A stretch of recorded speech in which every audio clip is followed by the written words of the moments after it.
안녕하세요. 요즘 세상입니다. 지금부터 펼쳐질 이야기는 요즘 세상에서 충분히 일어날 수 있는 사건들에서 가져온 숨결 같은 것들입니다. 그 첫 장이 이제 막 열리고 있습니다. 2026년을 앞두고 보내주신 전망 자료들을 쭉 펼쳐놓고 보니까요. 정말 머리가 어지러울 정도입니다. 네, 그럴 만도 하죠. 한쪽에서는 IMF 때보다 더 심각한 위기가 올 거라고 경고하는데 다른 한쪽에서는 특정 산업은 역사적인 호황을 맞을 거라고 장밋빛 예측을 내놓고 있거든요. 맞습니다. 완전히 상반된 신호들이죠. 대체 어느 쪽 장단에 맞춰야 할지 감을 잡기가 너무 어려운 시점이에요. 바로 그 지점이 이번 분석의 핵심입니다. 2026년을 붕괴나 호황, 이런 하나의 단어로 재단하려는 시도는 사실 큰 의미가 없습니다. 그런가요? 네, 보내주신 자료들을 쭉 관통하는 진짜 키워드는 분열, 그리고 그 속에서 현명한 길을 찾아야 하는 선택의 해가 될 거라는 점이죠. 선택의 해. 흥미롭네요. 오늘은 이 상반된 시그널들을 하나씩 해체해서 이 거대한 전환기에 당신을 위한 지도를 함께 그려보겠습니다. 좋습니다. 자, 그럼 먼저 우리 지갑 사정부터 한번 들여다보죠. 네, 보내주신 자료 중에 2026년이 보통 사람들에게는 외환위기나 금융위기 때보다 더 위험할 수 있다는 좀 섬뜩한 경고도 있었는데요. 있었죠. 사실 이건 통계 이전에 피부로 느껴지는 부분이거든요. 내 월급 빼고 다 오른다는 말이 정말 현실이 됐어요. 네, 그 체감이 정확하십니다. 자료에 나온 구체적인 숫자들을 보면 더 와닿으실 거예요. 어떤 것들이 있었죠? 작년 이맘때쯤엔 3,000원이면 샀던 두부 한 모가 이제는 4,000원을 훌쩍 넘었고요. 아, 맞아요. 정말 많이 올랐어요. 계란 한 판에 10,000원, 배추 한 포기가 7,000원까지 치솟았습니다. 장바구니 물가 상승률이 공식 발표보다 훨씬 높은 거죠. 그런데 소득은 그대로잖아요. 사실상 제자리 걸음입니다. 국민연금 수령액이 물가 상승률에 연동된다고는 하지만 실제로는 10% 가까이 오르는 체감 물가를 3에서 4%의 명목 인상률이 전혀 따라가지 못하고 있는 겁니다. 잠깐만요. 그럼 계산을 한번 해보죠. 은행 예금이자는 연 3%도 안 되는데 물가는 10%씩 오른다. 네, 그럼 그냥 은행에 돈을 가만히 놔둬도 매년 7%씩 내 돈의 가치가 공중으로 사라지고 있다는 얘기네요? 아, 이거 정말 무서운데요? 정확한 계산입니다. 돈을 벌기는커녕 가만히 있어도 자산이 녹아내리는 상황이죠. 와, 여기에 금융환경 악화가 기름을 붓습니다. 예금이자는 바닥인데 대출이자는 여전히 높아요. 그렇죠. 돈을 맡기는 비용은 싸지고 빌리는 비용은 비싼 가계의 최악의 조합입니다. 최악의 조합이네요, 정말. 의료비 부담도 마찬가지입니다. MRI 촬영 비용이 10만 원에서 15만 원으로 뛰는 것처럼요. 특히 건강보험이 안 되는 비급여 항목, 예를 들어 최신 항암제나 임플란트, 이런 것들이 늘면서 아프면 정말 큰일 나는 시대가 되고 있습니다. 그런데 이런 현상이 우리나라만의 특수한 상황인가요? 아니면 보내주신 자료에 다른 나라와 비교한 내용도 있었나요? 좋은 질문입니다. 자료에 따르면 정도의 차이는 있지만 고물가와 실질 소득 감소는 선진국 대부분이 겪는 현상입니다. 전 세계적인 현상이군요. 네. 다만 한국은 특히 가계부채 비율이 높고 자영업자 비중이 커서 그 충격이 더 크게 느껴지는 측면이 있죠. 그렇겠네요. 동네 슈퍼마켓이나 세탁소가 문을 닫고 복지관 프로그램 예산이 줄어드는 것들이 바로 그 증거입니다. 개인의 삶이 점점 팍팍해지고 있다는 명백한 신호들이죠. 알겠습니다. 제 지갑은 이렇게 얇아져 가는데 또 다른 자료, 특히 증권가 리포트를 보면 코스피가 장기적으로 5천까지 갈 수 있다는 이건 완전히 다른 세상 이야기를 하고 있단 말이죠. 네, 그렇죠. 지난 17년간 기업 가치는 3배나 올랐는데 주가는 제자리였다는 게 그 근거고요. 어떻게 이런 극과 극의 전망이 동시에 나올 수 있는 겁니까? 바로 가계경제와 자본시장이 완전히 다른 논리로 움직이기 때문입니다. 다른 논리요? 네, 보내주신 자료 속 한 설문조사가 아주 상징적인데요. 젊은 층의 90%가 코스피 5천 돌파는 불가능하다고 답했다는 내용입니다. 90%나요? 거의 대부분이네요.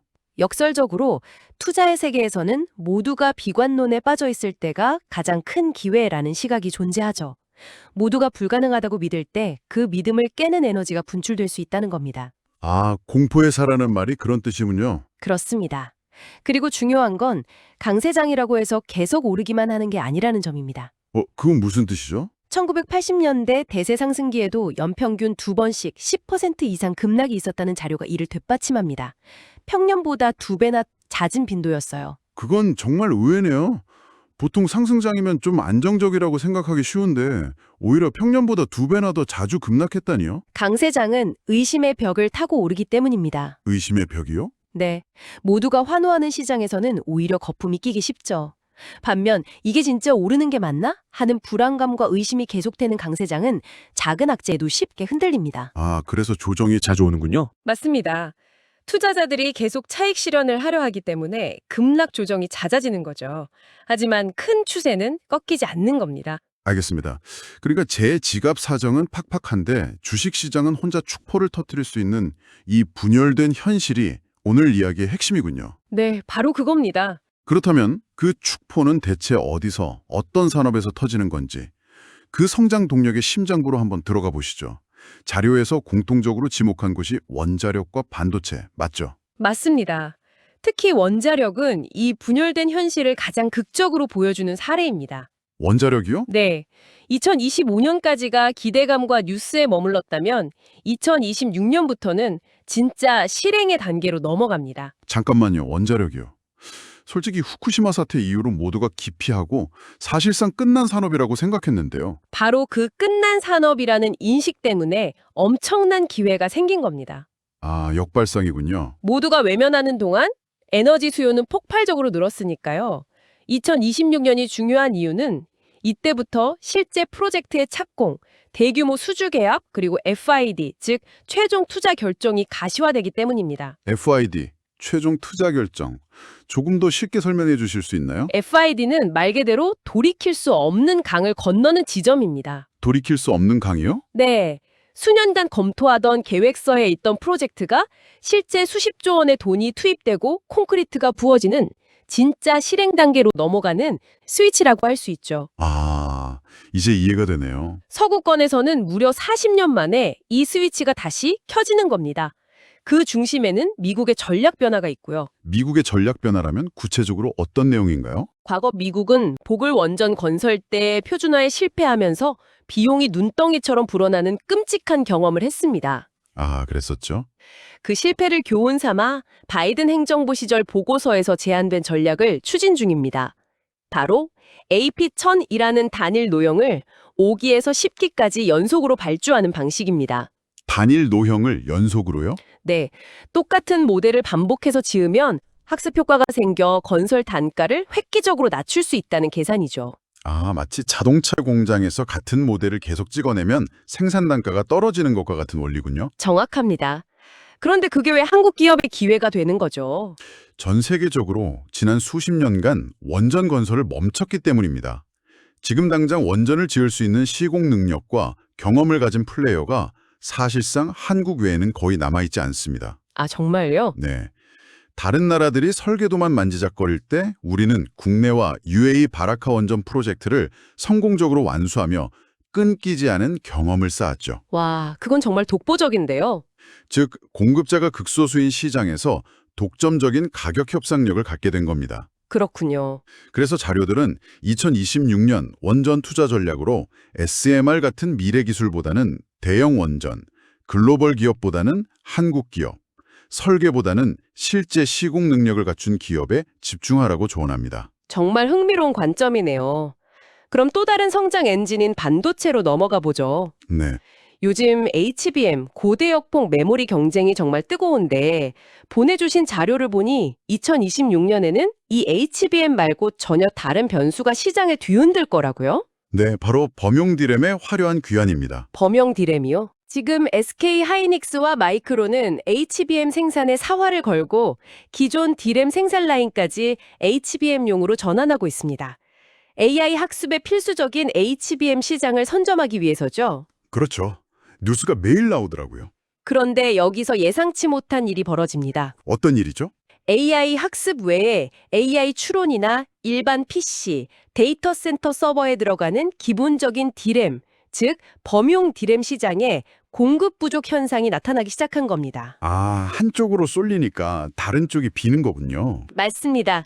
경쟁사들이 HBM이라는 한 곳으로 달려가는 동안 그들이 비워둔 팁이 통째로 시장에 나온 셈이죠. 그리고 그 집의 주인이. 바로 삼성전자입니다. 와, 그러니까 경쟁사들이 화려한 HBM 올림픽에 정신이 팔린 사이에 삼성전자는 아무도 신경 안 쓰던 동네 체육대회에 나가서 모든 금메달을 쓸어 담는 그림이네요. 비유가 아주 정확합니다. 이게 의도한 전략일까요? 아니면 운이 좋았던 걸까요? 자료들의 분석을 종합하면 준비된 행운에 가깝습니다. 준비된 행운이요. 삼성은 HBM에서는 다소 늦었지만 범용 D램 시장에서는 압도적인 생산 능력을 갖춘 최강자입니다.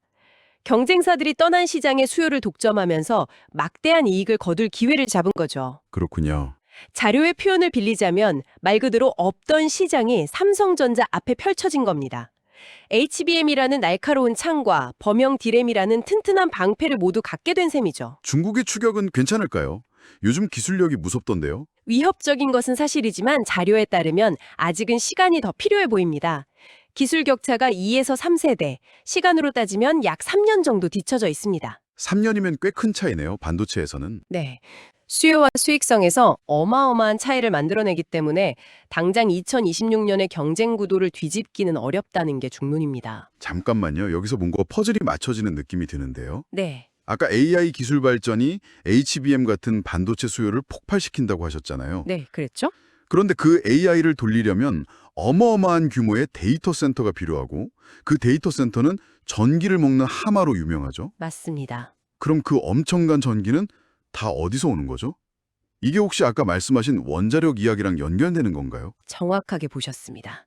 바로 그 지점이 2026년 이후 산업 지도를 이해하는 가장 중요한 연결고리입니다. 아, 역시 그랬군요. AI 혁명, 그리고 반도체 수요 폭증, 이것이 데이터 센터 급증으로 이어지고 그 데이터 센터는 안정적인 대규모 전력을 필요로 하죠. 그래서 원자력이 재조명되는 겁니다. 와, 거대한 선순환 구조네요. 맞습니다. 기술의 발전이 전통 산업으로 여겨졌던 에너지 산업의 판도를 바꾸고 이 두 개의 거대한 성장 엔진이 동시에 돌아가기 시작하는 거죠. 와, 정말 거대한 흐름이네요. 지금까지는 이렇게 거대한 산업의 흐름을 봤는데 사실 이런 변화가 가장 피부에 와닿는 건 역시 내 집값이죠. 그렇죠. 청취자분께서 보내주신 자료에도 반도체 공장이나 발전소 같은 이야기 끝에 결국 부동산 전망이 꼭 따라붙더라고요. 이 거대한 흐름이 부동산 시장의 양극화와는 어떻게 됩니까? 부동산 시장의 핵심 키워드는 서울 및 수도권 핵심지의 공급 부족입니다. 공급 부족이요? 그런데 여기서 많은 분들이 오해하는 게 있습니다. 단순히 정부가 아파트를 덜 지어서 공급이 부족한 게 아니라는 겁니다. 그럼 뭐죠? 그나마 있는 수요마저 강남 3구나 용산 같은 최상급지로만 집중되고 있습니다. 아, 그래서 거래는 없는데 신고가가 나오는 거군요. 바로 그겁니다. 거래는 거의 없는데 가끔 나오는 매물이 신고가를 경신하는 기현상이 벌어지고 있죠. 자료들은 2026년에 이런 양극화가 더욱 극심해질 것으로 예측합니다. 더 심해진다고요? 네, 서울 상급지는 계속 오르고 그 온기가 대구 수성구나 부산 해운대구처럼 지방의 핵심 거점 지역으로 퍼져나갈 겁니다. 반면 수요가 없는 지역은 가격이 하락하면서 자산 격차는 상상 이상으로 벌어질 수 있습니다. 듣기만 해도 아찔한데요? 그럼 이런 상황에서 도대체 어떻게 대응해야 하는 걸까요? 자료들은 예측하지 말고 대응하라고 공통적으로 조언합니다. 예측이 아니라 대응이요? 이미 확정된 미래 가치에 투자하라는 거죠. 그리고 그 대응의 중심에 GTX, 수도권 광역 급행철도가 있습니다. GTX요? 네, 수상한 이야기가 아니라 이미 현실이 된 구체적인 사례를 봐야 합니다. 어떤 사례가 있을까요? GTX A 노선이 개통되면서 수서, 즉 강남 접근성이 획기적으로 좋아진 화성 동탄의 아파트가 최근 20억 원에 거래되었습니다. 20억이요? 동탄이. 네, 이게 중요한 기준점이 됩니다. 앞으로 삼성역까지 완전히 연결되면 현재 경기도 북부 끝자락인 파주 운정에서 강남까지 20분대의 주파가 가능해집니다. 와, 20분대요? 현재 6억 원대인 파주 운정 아파트의 가치가 강남 접근성이라는 동일한 잣대로 평가받을 때 동탄에 준하는 15억 원대까지 상승할 잠재력이 있다는 것이 자료의 분석입니다. 정말 엄청난 변화네요. 미래의 교통망이 현재 부동산의 가치 지도를 완전히 새로 그리고 있는 거죠. 정말 중요한 정보네요. 하지만 이런 장밋빛 전망만 믿고 섣불리 투자하기는 위험할 것 같은데요.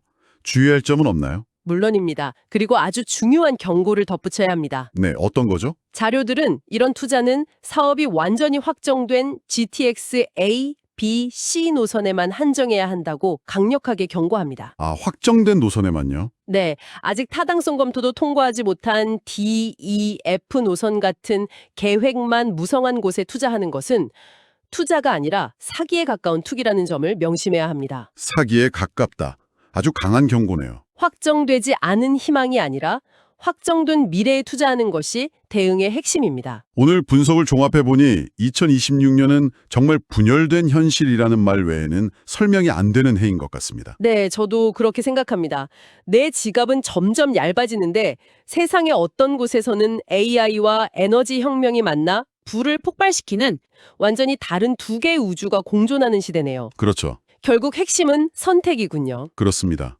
모든 것이 함께 가라앉거나 모든 것이 함께 떠오르는 시장은 이제 끝났습니다. 아, 가라앉는 현실에 머무를 것인지, 떠오르는 흐름에 올라탈 것인지, 혹은 그 위험을 어떻게 피할 것인지, 모든 순간이 현명한 선택을 요구하는 해가 될 겁니다. 마지막으로 청취자분께서 곱씹어 보실 만한 질문을 하나 던지며 마무리하겠습니다. 네, 오늘 우리는 AI와 원자력이라는 거대한 기술의 흐름이 어떻게 부와 기회를 특정 산업과 자산에 집중시키는지 확인했습니다. 이 흐름은 필연적으로 부의 양극화를 더욱 심화시킬 수밖에 없겠죠. 2026년을 앞둔 지금 당신에게 던져진 질문은 이것일 겁니다. 팍팍한 가계경제 현실 속에서 어떻게 살아남을 것인가 라는 생존의 질문을 넘어 나와는 상관없어 보이는 저 다른 우주에서 질주하는 성장 경제의 흐름에 어떻게 아주 작게나마 발을 담글 수 있을 것인가. 그 두 세계의 교차점에서 내리는 당신의 선택이 어쩌면 당신의 다음 10년을 결정하게 될지도 모릅니다. 여러분의 구독과 좋아요, 알림 설정은 앞으로 더 좋은 영상을 만드는데 큰 힘이 됩니다. 더 재미있고 의미 있는 콘텐츠로 보답하겠습니다. 시청해주셔서 진심으로 감사합니다.